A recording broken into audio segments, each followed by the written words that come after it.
Está começando Na Montanha, o seu podcast.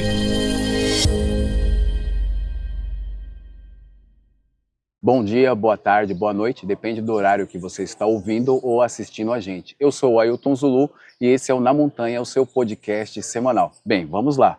Hoje eu estou aqui com uma pessoa muito especial e eu tenho certeza que você é fã, muito fã dela, assim como eu.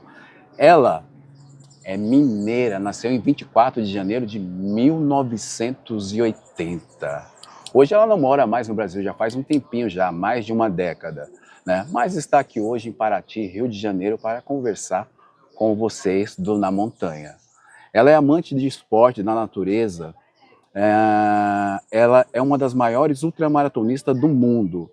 E o esporte, não só as corridas, estão na sua vida desde criança. Tudo começou aos 8 anos. Fernanda foi capoeirista, praticou a sério jiu-jitsu, ginástica artística e ama muito futebol. Marta é uma das suas referências esportivas. Mas foi quando ela estava na faculdade de Direito que começou a se dedicar seriamente às corridas, o esporte que podia encaixar em sua rotina de estudos. Aos 23 anos, ela começou a participar de expedições internacionais de 600 quilômetros de corridas de aventura. Ao longo dos anos, progrediu muito fazendo parte de corridas de aventura, caiaque, MTB, trail running, multisports, snowboard, downhill, speed e trail running.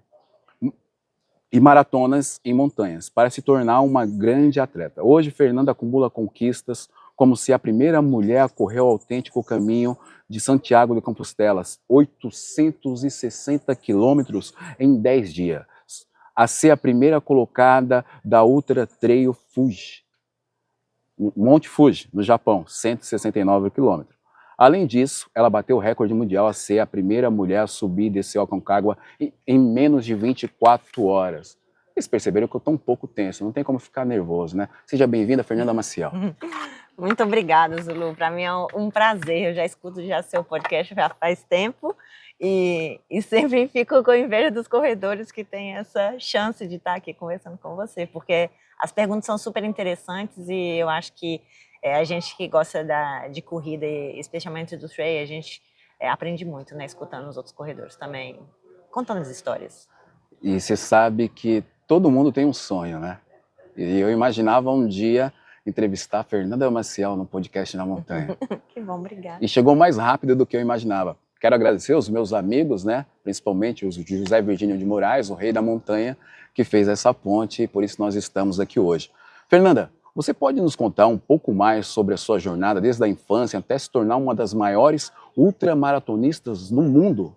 Eu comecei fala ginástica artística, mas antigamente a gente falava ginástica olímpica, né? Que tem salto paralelo e travessolo. E aos 10 anos já fui treinar nos Estados Unidos, então a minha carga de treinamento sempre foi muito pesada, que era 4 horas diária. E aí eu fiz desde os 8 até os 15, 16 anos. Aí meu pai era capoeirista, meu avô lutador de jiu-jitsu. Na casa do meu avô sempre teve um ringue de luta, então eu já cresci já lutando, assim, entre todos os primos, sabe, com ele. Então, sempre aprendi muito com a filosofia da luta. E daí foi quando, para eu estudar direito, né, depois eu me tornei advogada ambiental, mas para estudar direito eu tive que realmente parar de fazer jiu-jitsu e capoeira para poder ter tempo de ficar estudando o dia inteiro. E daí eu achei, né, que a corrida, assim, eu já corria já como meio de transporte para ir para a escola e voltar. Sempre a corrida era uma paixão para mim, e desde a época também da ginástica. Mas foi estudando para direito e na faculdade que eu vi que a corrida era muito certo talento. Eu tinha assim, uma facilidade, sabe, para correr, e eu gostava muito, porque em uma horinha eu já fazia um esporte, já me sentia super bem mentalmente, fisicamente, me relaxava, sabe, correr. E aí cada ano eu só fui adquirindo mais essa paixão. Aí eu comecei a fazer Adventure Race, né, competindo com a Atena, com os Calungas, e assim, vários circuitos, né, tanto no Brasil como fora. E aí foi quando eu tive aprendi mais, né, no nível físico também, mental, claro, dos esportes de endurance, né, porque as corridas eram 600 quilômetros, sem dormir e tal.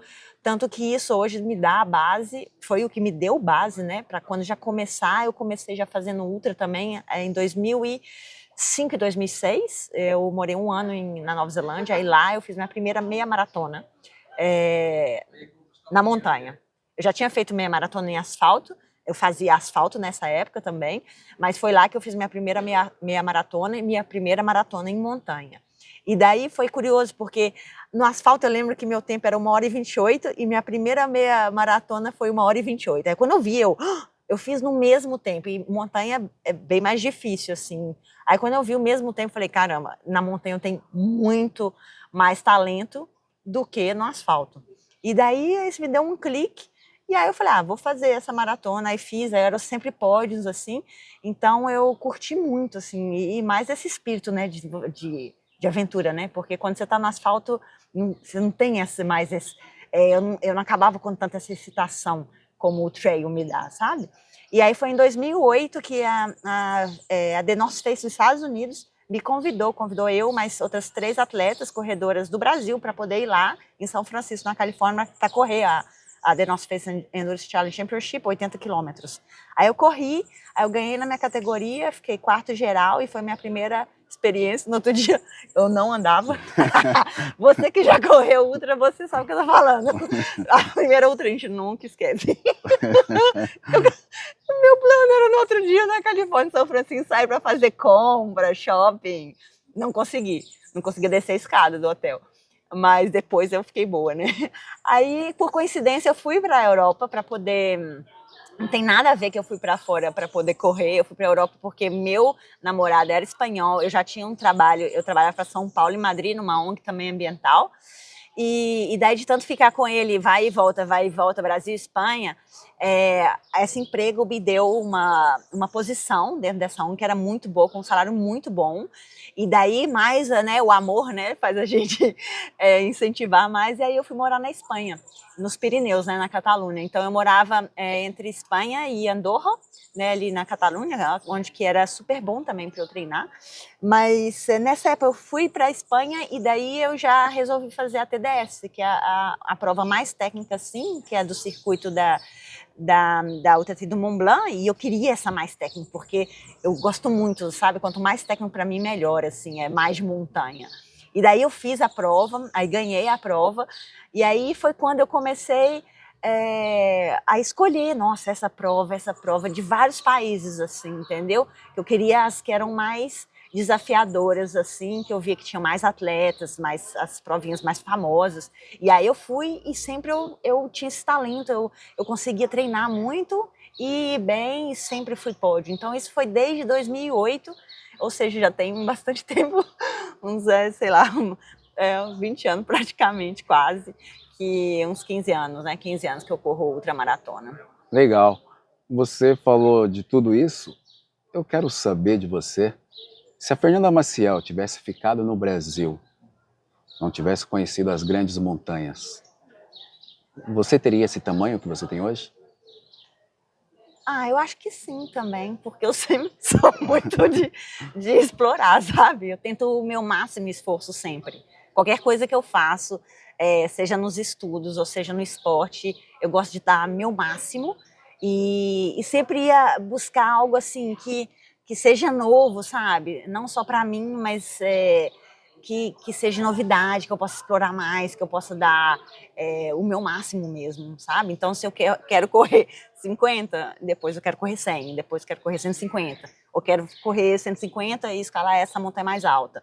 Então, eu sempre estou procurando, assim, algo que me desafia, mas não pelo parte do ego, de provar nada, mas é assim, para eu ter a percepção de uma evolução mesmo, pessoal, sabe? E eu acho que isso traz o atleta, sabe? Venha o atleta que, na verdade, no fundo, é eu tentando me evoluir mesmo espiritualmente, mas eu uso muito o esporte para me trazer isso, sabe? E eu acho que isso acontece com muitos corredores, como, né, muitas pessoas usam o trabalho ou a família, mas eu tenho essa facilidade de usar o esporte para poder me ajudar a me conhecer mesmo, sabe? Então, estando aqui ou lá fora, eu acho que eu ia explorar de qualquer forma.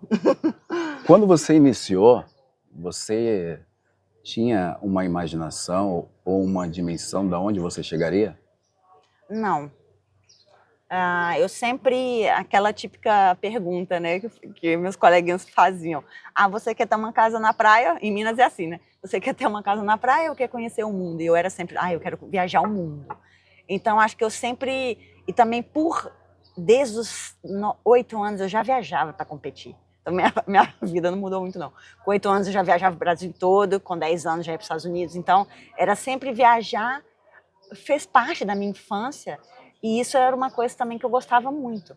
Então, eu acho que isso de usar o esporte também, a corrida, eu quero fazer essa prova aqui, essa ali. E aí, quando, né, eu sempre recebi muitos convites, então eu ia, né? Aceito, porque eu vou conhecer esse lugar, esse outro. E hoje em dia eu sou muito grata, porque a corrida, né, me deu essa possibilidade de eu viajar. Claro que graças ao meu esforço, mas, assim, o esporte abriu muito... né, a minha cabeça e as portas, né, para eu poder viajar muito e conhecer muitas culturas diferentes, muitos lugares diferentes, muitas pessoas muito bacanas, sabe? E também devolver, né? Que assim, a gente mostra tanta paixão pelo que a gente faz, que é legal, né? Quando você vai, né? Igual você falou agora no Monte Fuji, lá no Japão, conhecer os corredores lá. Então, né, a própria montanha, né? Imagina lá, você subir a montanha, você tem que limpar os pés. Lá não é possível ter bastão para não dar furo na montanha. Antes, no meio da corrida, hein, de subir uma montanha, você tem que limpar seus pés para que nada, nenhum óleo, nada que tenha no seu tênis possa poluir a montanha. Então, assim, você aprende, com cada lugar que eu vou, né, você aprende assim, a parte ambiental, cultural, do povo. Então, é muito interessante assim, o que a corrida traz para a gente. Né? Que impressionante. E uma cultura bem diferente, né? E importante para o mundo de hoje. Fernanda, você falou um pouquinho atrás sobre talento e facilidade em correr. Você acredita que essa facilidade, ela acabou acontecendo por você ter iniciado nas modalidades esportivas muito cedo, e aí isso te deu uma condição, o multisporte te deu uma condição física, que aí quando você encontrou uma modalidade, você falou, eu gostei dessa modalidade, mas na verdade, de repente, você poderia estar em qualquer modalidade e ser um super talento. Você acha que iniciar, seja lá qual for a atividade, desde pequeno, é importante para uma carreira esportiva? Sim, eu acho que um ponto é a genética. Assim, eu e meu irmão, a gente pegou uma genética meus avós, assim, muito boas. Então, você vê que na grande parte da minha família, todos são esportistas, assim, campeões, sabe? Então, tem alguma coisa ligada à genética. Mas eu acho que mais é por você, de criança, já aprender, sabe? Se você coloca seu filho no esporte, você vê que ele é mais ágil, né? Ele tem uma noção corporal mais fácil. E, claro, tem uns que tem mais que os outros, né? Mas eu acho que a ginástica olímpica já me preparou muito para conhecer de técnica, de flexibilidade, de força, de mental, sabe? Eu lembro que eu com 9 anos eu já tinha psicólogo. Eu já tinha nutricionista com 9 anos de idade. Nossa. Então, isso eu fui aprendendo desde nova, né? E ter essa habilidade, né, de poder viajar sem os pais, de ser mais independente e se esforçar, né, cada vez para aprender um movimento novo. Então, eu acho que isso, com certeza, me ajudou para os outros esportes, né, que eu fiz também. Legal. Posso fazer uma pergunta difícil? Hum. Quantas vitórias Fernanda Maciel tem? Ai, não tenho ideia. Eu sabia que essa Hoje era difícil. eu estava conversando com uma amiga minha, ela falou, eu falei, eu não esqueci de pegar a medalha no final da prova ontem. Eu lutei tanto, suei tanto para terminar essa prova, eu cheguei tão assim que eu nem peguei a medalha. Aí eu falei com ela, eu acho que eu só tenho minhas medalhas de quando eu era novinha. Depois eu já não tive mais interesse assim pelas medalhas. Tenho 5 troféus da UTT do Mont Blanc, porque eles são assim bem especiais. Mas não tenho medalha, eu acho que é mais pela vivência mesmo, sabe? E eu tenho muitas vitórias, como também já desisti de prova, não tenho nenhuma vergonha de falar isso, porque, né, tem prova que, né, se você aprende com as derrotas, às vezes até mais, né? Mas tenho muitas vitórias, sim, também. Qual foi a sua grande vitória? Olha, a minha grande vitória, eu acho que foi mais na vida pessoal, sabe? Quando eu tinha 14 anos, meu pai começou a ficar meio doente, então a gente era uma família rica, aí ele teve que parar de trabalhar. E daí foi quando eu comecei a ver que, opa, alguma coisa está diferente aqui em casa. E daí eu comecei a fazer bombom para vender no colégio, para ajudar em casa. Então, como que você, né? Eu, assim, hoje em dia eu penso, poxa, eu podia ter ficado assim meio deprê, né? De ver assim meu pai parando de trabalhar, da gente ter que começar a vender uma casa, vender um apartamento e tal. A gente era assim, né? Com uma situação econômica muito boa. E eu acho que isso foi assim uma vitória, porque me fez crescer, sabe? Assim, desde nova. E de forma toda positiva, de ajudar em casa, pagar essa conta, tanto que depois eu paguei minha faculdade de Direito, eu fiz isso. Eu nunca paguei uma inscrição de corrida. Eu sempre quis correr atrás, sabe? A minha primeira corrida que eu tive patrocínio foi a meia maratona do Rio. Um amigo meu, ele tinha uma empresa de alumínio, ele me pagou R$ 200 no hotel. Mas eu queria, a minha primeira bike, eu não comprei a bike. Assim, eu ia catando, assim, dá essa peça, aí eu ia montando. Sempre meu foi assim, pouquinho, mas eu sempre acreditei que assim, eu podia conseguir, sabe? E sempre foi assim, e desde a adolescência. Eu acho que isso foi assim a grande vitória, sabe? Então, para você ser campeão na corrida, primeiro você precisa ser campeão na vida. Ou vice-versa, né? Porque acho que também, assim, o esporte, né, te ensina a você ganhar na vida. Eu acho que é em ambos, né? Você aprende num e no outro. A vitória é muito boa, a gente sabe. Mas eu queria saber de você, você falou de... Agora, na vitória de corrida, eu acho que foi quando eu fui campeã brasileira de jiu-jitsu, foi assim muito legal. Uau!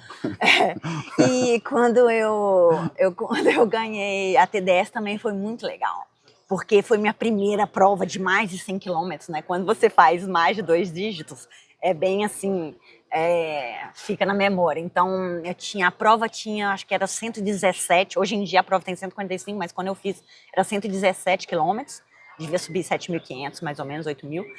Mas foi muito, ficou marcante assim para mim, sabe? Ainda mais que foi em Chamonix, né?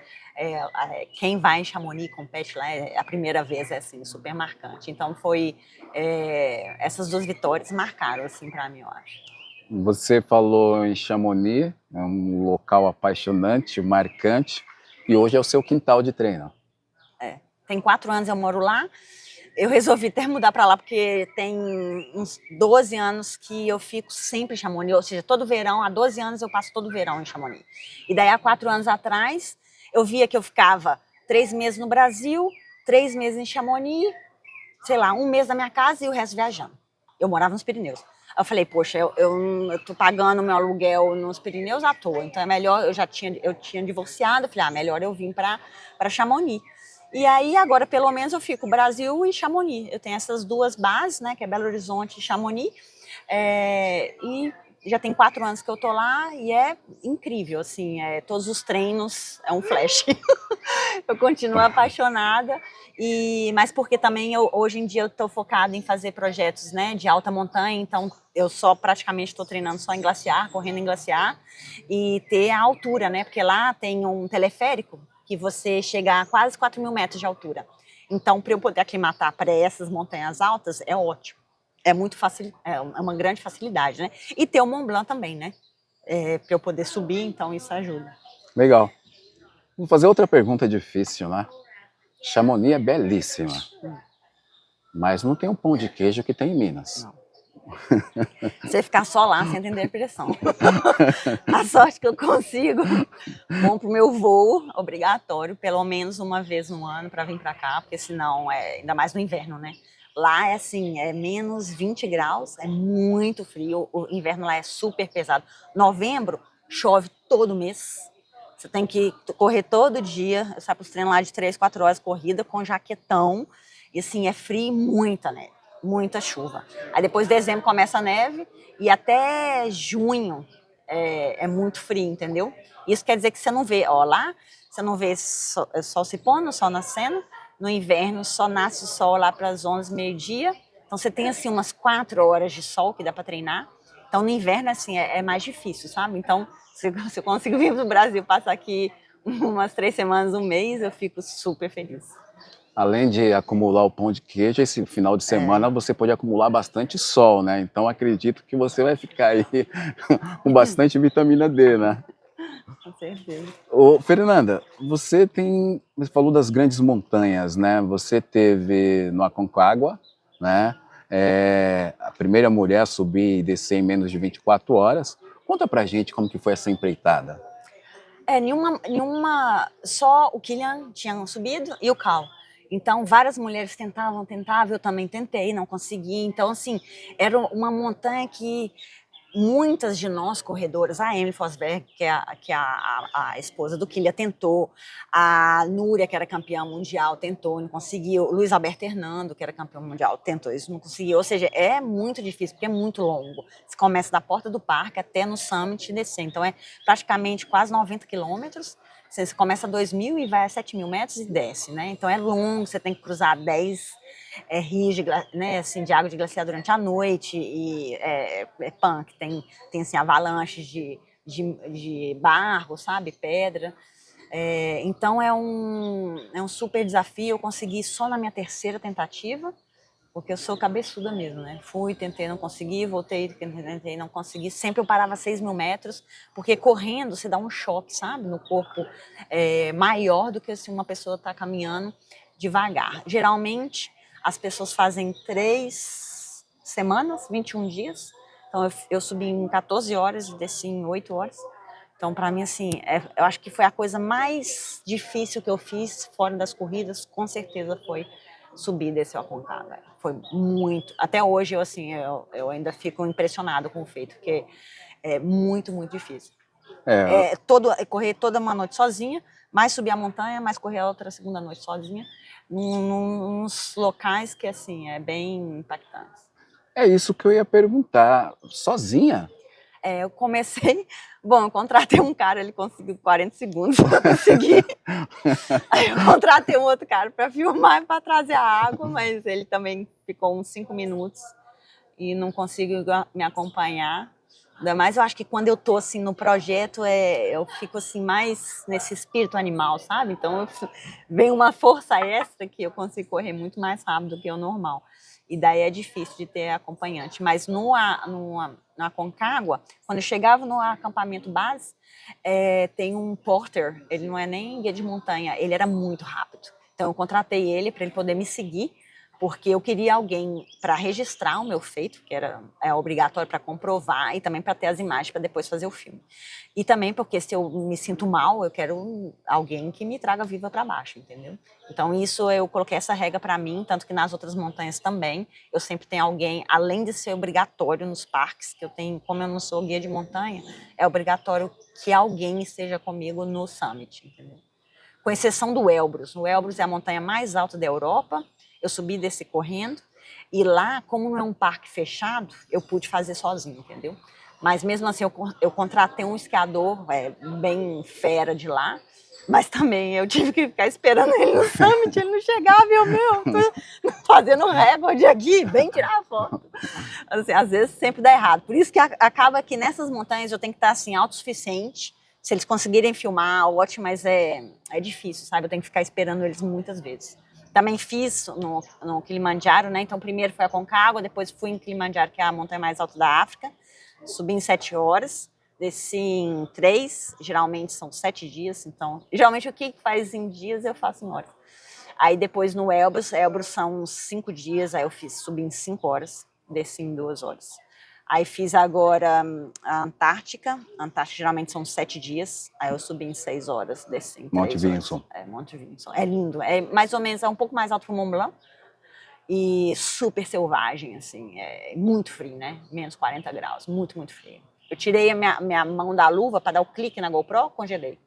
Nossa. 1 mês para voltar os dedos. Sério? Caramba. É muito frio, assim.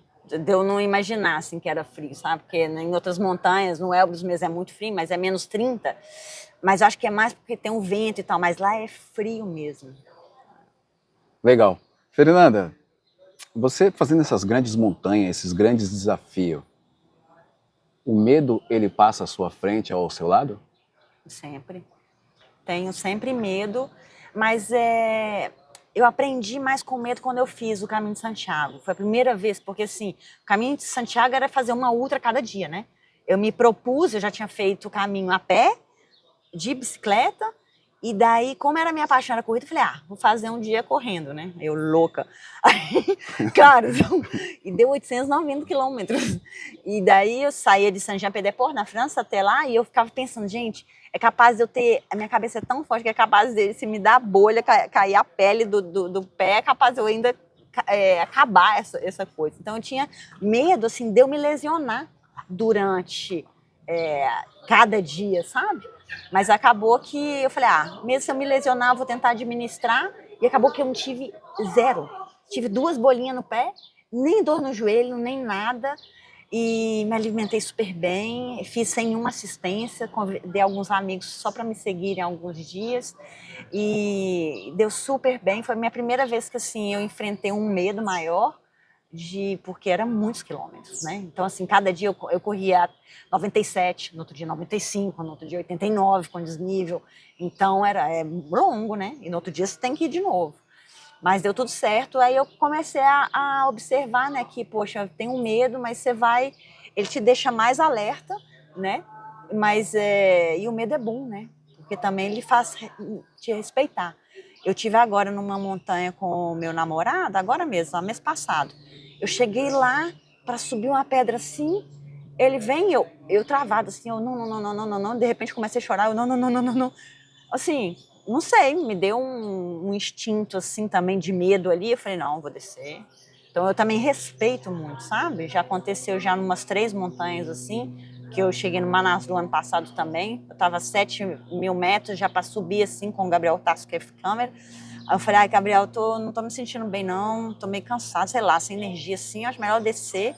Aí passou 15 minutos, já caiu a avalanche, pegou ele, que ele resolveu subir, eu resolvi descer. Não sei, tem umas, às vezes é um instinto, às vezes é um medo, não sei o que é, sabe, assim, um mix, mas eu acho que vale a pena a gente escutar, sabe? É o sexto sentido. É. Legal. Fernanda, como que é a preparação física para esses grandes desafios?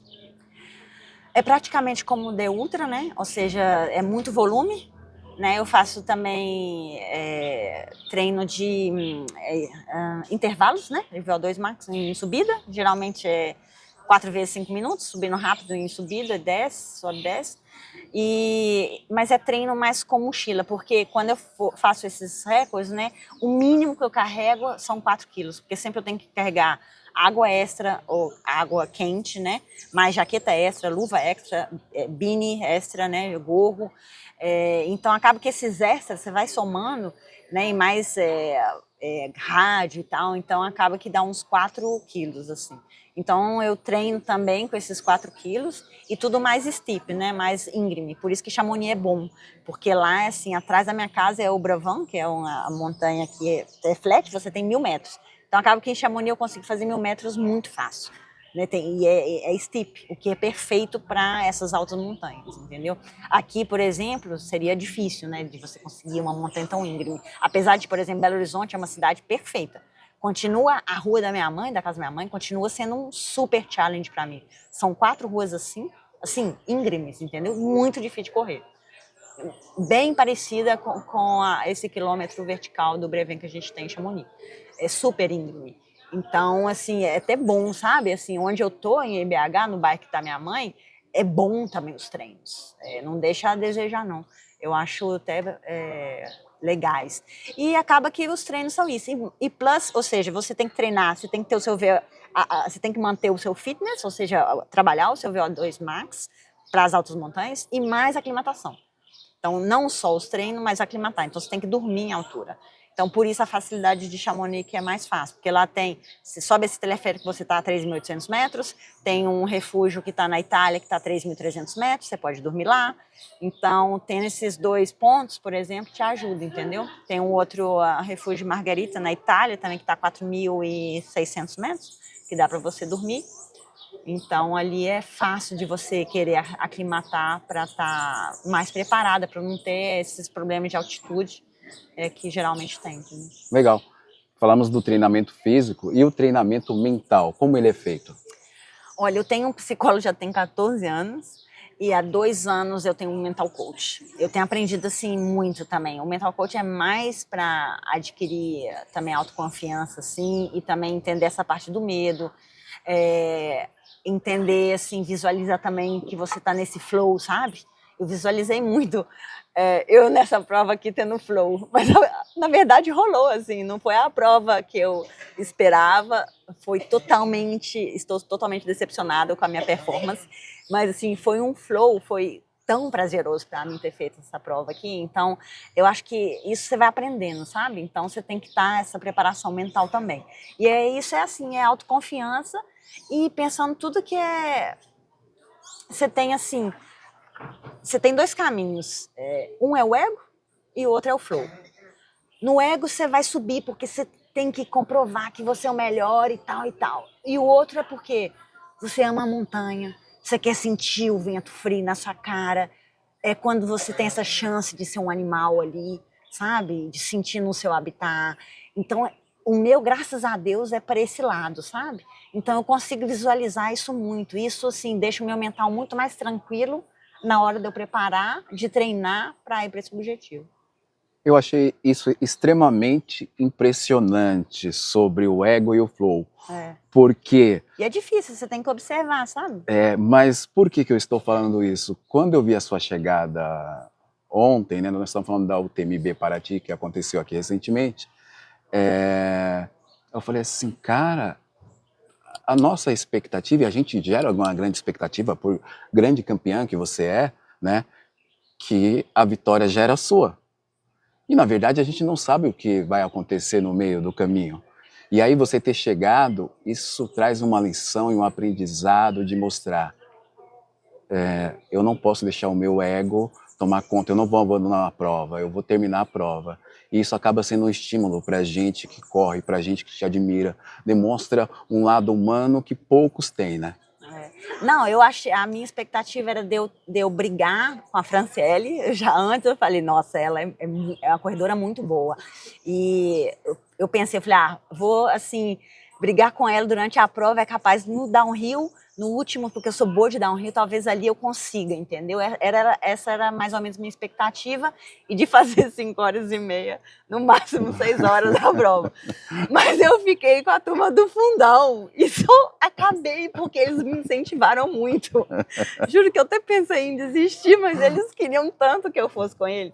E foi assim o máximo, porque, e assim, acabar é demais, né?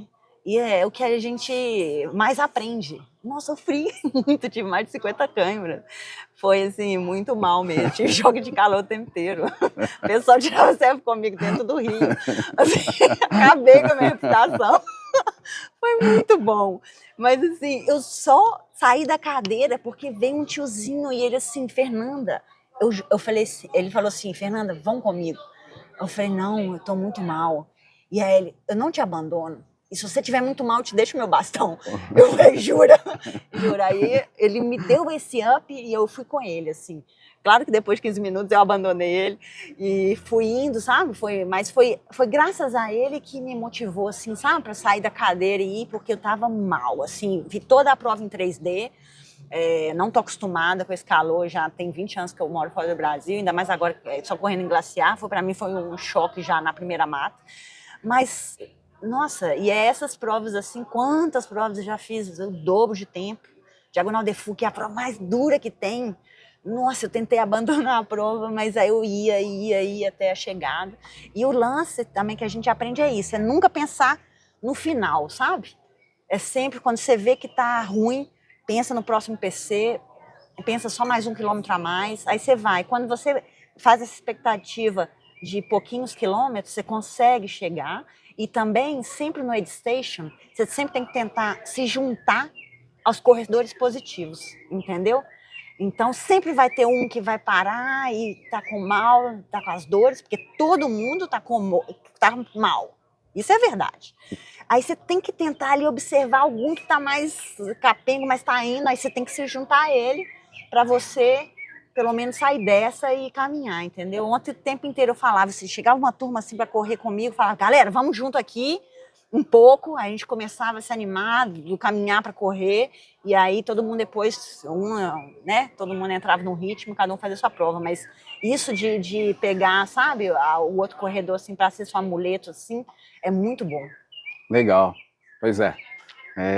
A gente passou um calor, você falou de não estar morando no Brasil, mas eu estou morando no Brasil e esse calor aqui derruba qualquer um, né? E o que eu criava de positivo para tentar continuar eram os PCs, que era tomar uma água gelada, tomar uma coca gelada, refrescar o corpo, porque desde o KM2 a vontade já era parar, né? Pelo calor. Então a gente vai indo de passo em passo, como você falou, né?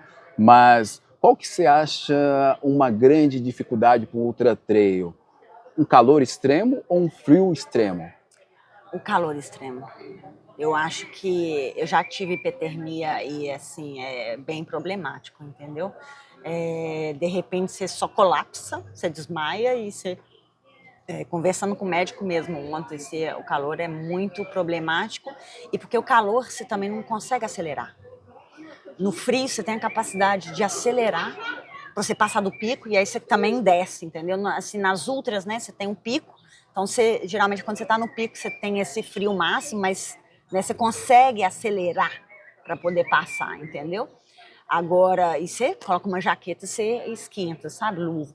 Agora, no calor não tem como, você viu ontem, assim, não tem como você dar um down no sol e na umidade. Então, acaba que você é um pouco fora do seu controle, entendeu?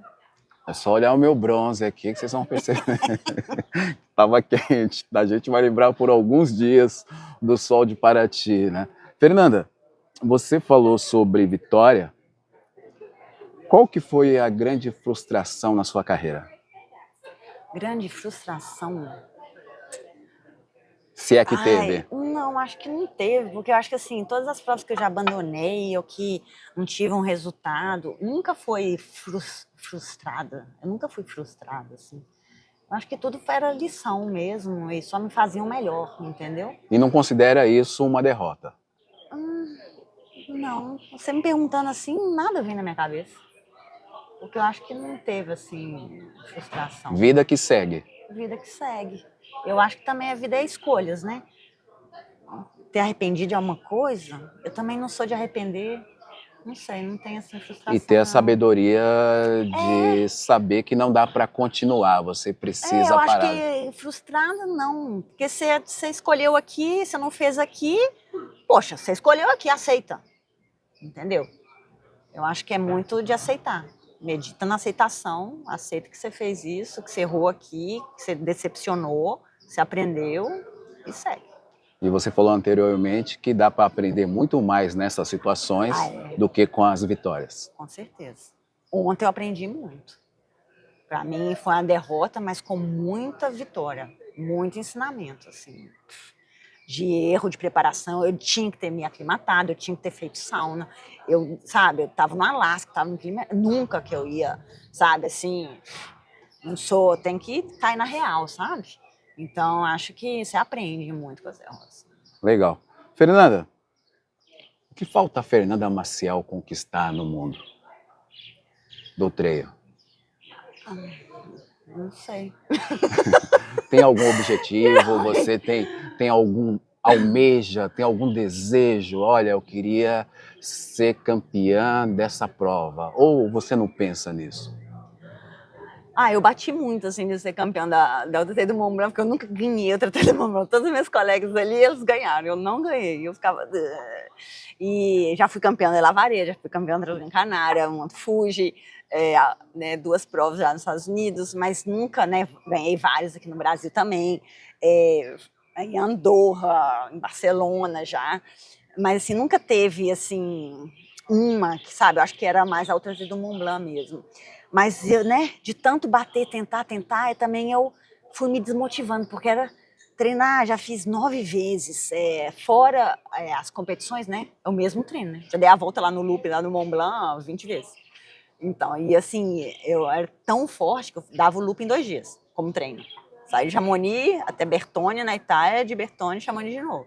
E tem que estar forte, e é muito treino, você tem que, não só fisicamente, mas a motivação, sabe? E hoje, assim, esses projetos que eu coloquei, que são as altas montanhas para mim, são super desafiadores e também, assim, eu tenho também grande humildade para saber que agora eu quero fazer Denali, depois eu quero ir no Everest, depois eu quero fazer essa montanha, quero ainda fazer várias travessias que são longas, que eu sei que vão me motivar muito também para ver eu como corredora também de ultra, mas de outra forma, sabe? Porque assim, depois que você faz 15 anos de competição, igual a gente teve ontem aqui, eu acho o máximo, porque você tá com a comunidade, entendeu? Eles te esforçam, mas também você gosta de desafiar, de estar com o seu momento também, sabe? Correndo também longa distância. Então, acho que eu tenho que ter esse balanço. E é tudo assim, o que toca meu coração. Eu não tenho assim uma missão, um sonho muito forte assim, sabe? É sempre, cada ano vem algum toque, não, eu quero fazer isso. Aí eu vou e faço. Legal. Fernanda, você sabe que aqui no Brasil as pessoas têm uma admiração muito grande, né, pela sua trajetória, por tudo que você representa no treino, né?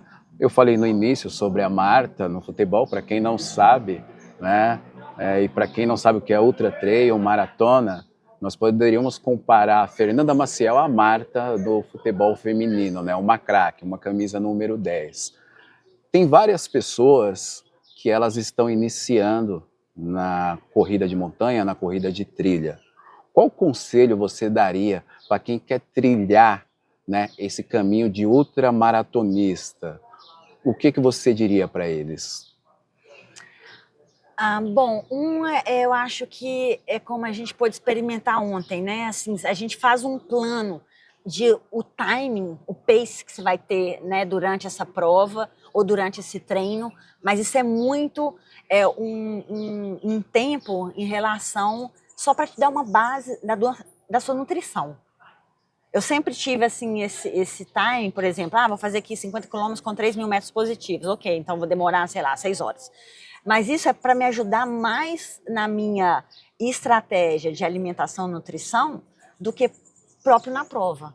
Porque isso pode ser 5 horas da sua prova ou como pode ser 8, como eu demorei ontem, entendeu? Então, assim, esse pace também é uma incógnita, porque, né, nas trilhas pode estar lama, pode nevar, como pode fazer um calor como ontem, então você vai fazer muito mais devagar.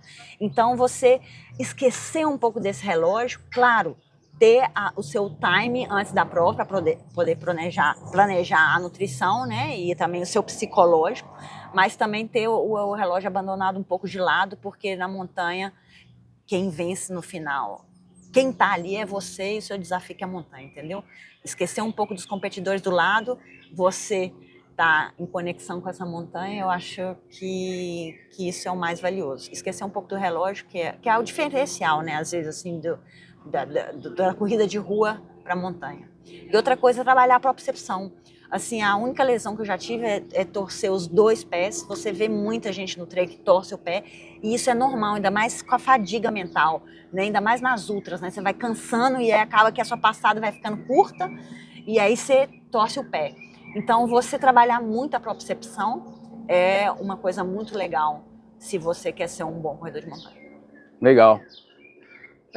Nós estamos encaminhando para o final, né? Eu ficaria aqui até meia-noite, mas eu queria saber como que você mantém a sua motivação depois de tanto tempo, muitos desafios, vários recordes, centenas de vitórias, né? Como que você mantém essa motivação? Bom, para mim são 2 coisas. A motivação é a disciplina. Eu sou super disciplinada, então sigo treinamentos, né? E aprendi isso desde criança, ainda mais na ginástica olímpica. E a motivação vai e volta, né? Então tem dia que é alto, baixo, mas você tendo, né, uma disciplina e você também tendo uma prova ou um objetivo, ou uma montanha que você quer seguir, uma missão, assim, sabe? Um gol, uma prova que você fez inscrição. Eu acho que isso te dá uma motivação a mais. Se a gente não tivesse a Paraty aqui de UTMB, às vezes, né, você não ia estar nem correndo, entendeu? Então isso faz a gente treinar mais, né, e se inspirar e ter colegas para treinar junto. Então, assim, você tem uma prova, isso faz você estar mais motivado e também escutar o seu coração, entendeu? Às vezes não é nem a prova, é como estava falando, às vezes essa prova não me motiva, mas, poxa, subir essa montanha aqui me motiva 1000 vezes. Poxa, não vou fazer essa prova e vou subir essa montanha aqui 1000 vezes.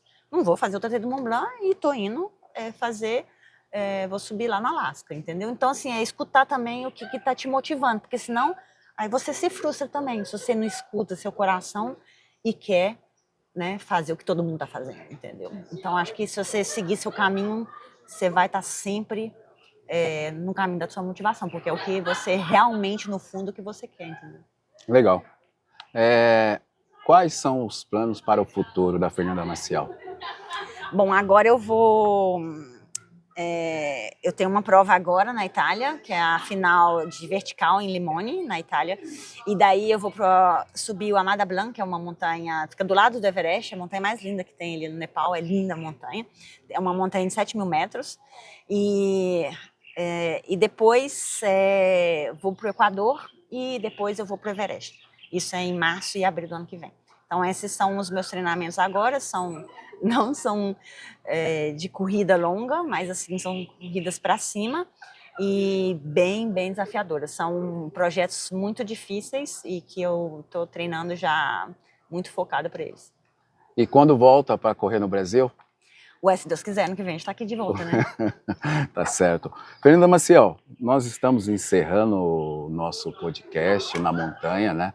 Eu quero agradecer você, dizer que foi um grande prazer conversar contigo. Eu ficaria muito mais tempo. Eu sei que algumas pessoas vão falar foi muito rápido, mas a gente combinou aí um tempo, né? E eu quero aposentar a minha caneca. Eu vou pedir para você assinar a minha caneca aqui, né? Eu vou aposentar essa caneca, por favor. Agradecer você, agradecer todos os ouvintes, agradecer o Diogo, que está na produção e na gravação do podcast, o Rafael, todo mundo aí que tem nos ajudado. E logo acompanha a Fernanda Maciel nas redes sociais, já já ela vai falar quais são as redes sociais dela, para quem ainda não acompanha. Obrigada, hein, Zilu? Deixe uma palavra para as pessoas e suas redes sociais. Tá aí, tá autografada pela Fernanda Maciel. Eu escrevi Move Mais porque eu lembrei. Talvez essa seja a mensagem. Eu sempre... bom, quando a gente corre ultra, né, a gente tem muito tempo para pensar, né? Pouco tempo para falar, muito para pensar e conversar com você mesma. Então, quando a gente pensa, a gente tem que tentar, assim, bloquear os pensamentos negativos, porque vem, né, de sofrimento, você tá com dor e tudo, e você não pode e tal. E isso é treinamento também. A gente treina, assim, correndo longa distância, quando você vai fazer seu treino de 2 horas, 3 horas, treina, bloquear os negativos e só deixar entrar pensamento positivo. Só pensamento positivo, entendeu? E isso, você faz isso na competição, dá certo, entendeu? Quando você tá perto das pessoas positivas, ali dos outros corredores, quando você tá focado nesse flow que eu falei, sabe, que não é ego, é você ali no seu meio, desfrutando de cada passo, dando o seu máximo, isso é super positivo. Então, pra gente se mover assim mais positivamente. Legal. Em nome de todos os brasileiros, eu quero falar para você, muito obrigado por tudo que você faz pela gente. Obrigada. É uma grande alegria acompanhar você, ver as suas conquistas e como o brasileiro dá um orgulho danado, né? Traz uma alegria e dizer muito obrigado mais uma vez por ter participado do nosso podcast. Deixa a sua rede social aí para quem não te acompanha, te acompanhar, né? E até a próxima. No meu Instagram é o Fernanda Maciel _oficial. Facebook Fernanda Maciel e também tem minha website, que é fernandamaciel.com. Ali tem, né, e também eu já tenho 9 filmes, então que são bem legais. Você pode encontrar no YouTube, eu também na Red Bull TV e no YouTube também da Nelson Face.